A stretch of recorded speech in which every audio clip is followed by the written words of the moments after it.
Hi everyone! Today I'm going to be making some of these soap dough roses.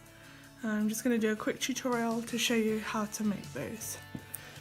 So I'm starting off today with a loaf of pre-made soap dough soap. This was made a little while ago. I let it cure for a day and then take it out of the mold and just keep it in plastic bags to stop it from drying out. So you're going to want to cut just around a bar size of soap from the loaf, and this amount will make a few soap roses. What you're going to do is cut it up into small squares.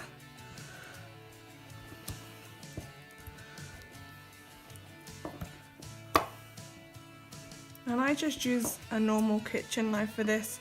This soap has already saponified, there's no lye left in it, so it's perfectly safe to use a normal knife. You don't need to wear gloves, although obviously if you want to you can. I just find it easier to know the thickness of the soap without wearing them, so I just clean my hands before I start making. Okay, so you've got your soap into your cubes, and what you're going to do is start making these into soap dough balls. So I just squish it up and knead it really well so that it's smooth. You don't have any hard lumps from the edges of the soap or anything like that. And then just roll it in the palm of your hand into a ball. Okay, and then I just leave it to one side. Now I like to have a variety of different sizes. The inside of the rose you're going to want smaller balls, and the outside will be easier with bigger ones.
Soap balls formed, you're going to want to take one of the smallest ones and just squish it between your fingers.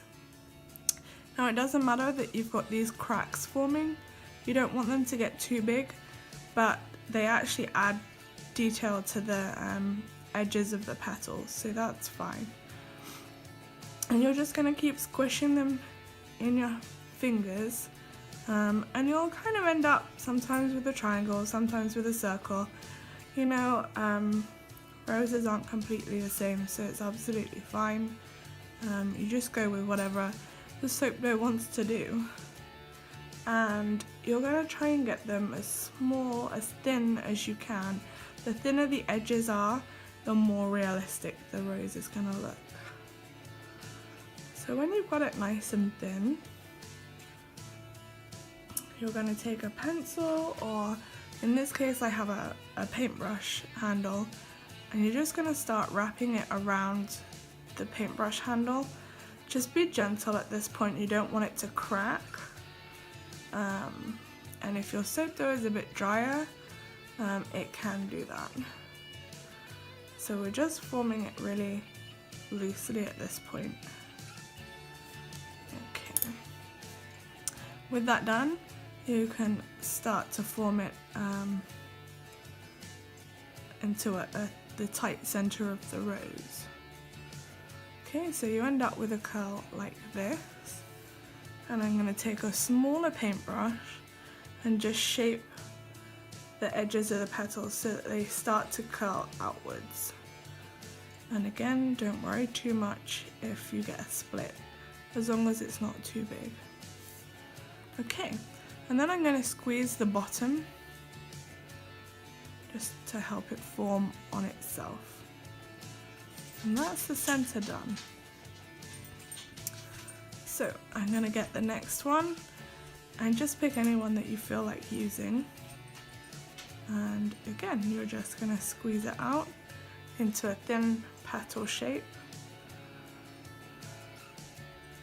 And just keep squeezing. If your soap dough is slightly stickier, just be careful when you pull your fingers apart. If it's stickier, you just have to be a bit more gentle and go a bit slower. If you tear a chunk out, either put it back in or just embrace it.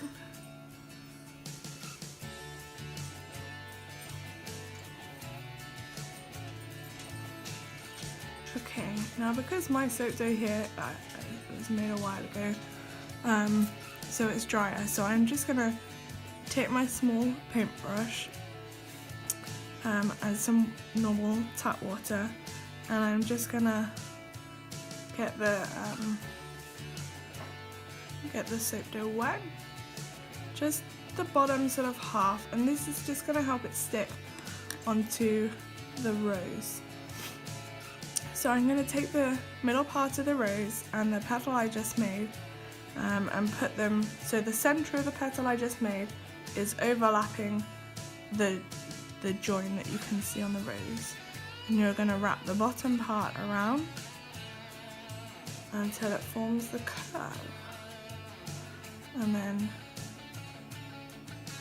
smooth it over around the bottom and where it joins, so that it sticks to itself.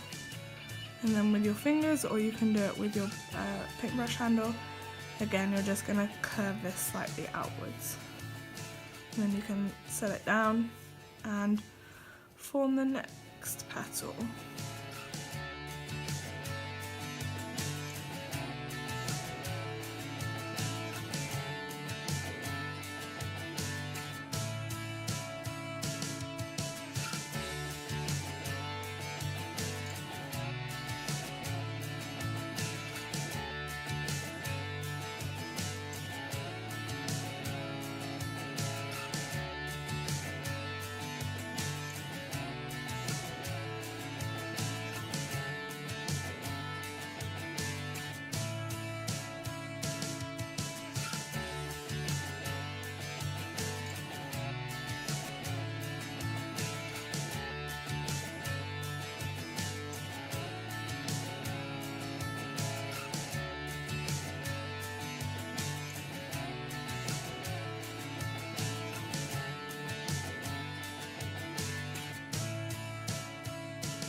with the size of your rose, you're just going to go around one last time and curve the petals down. And then lastly, you're going to take, I've got a flat paintbrush here, which means I can get into the gaps between the petals and just rearrange them slightly so that they stand up a bit more, to give it a bit more dimension against each other without damaging them. So I'm just going to do that until I'm happy with how it looks. It means I can get the petals a bit more three-dimensional.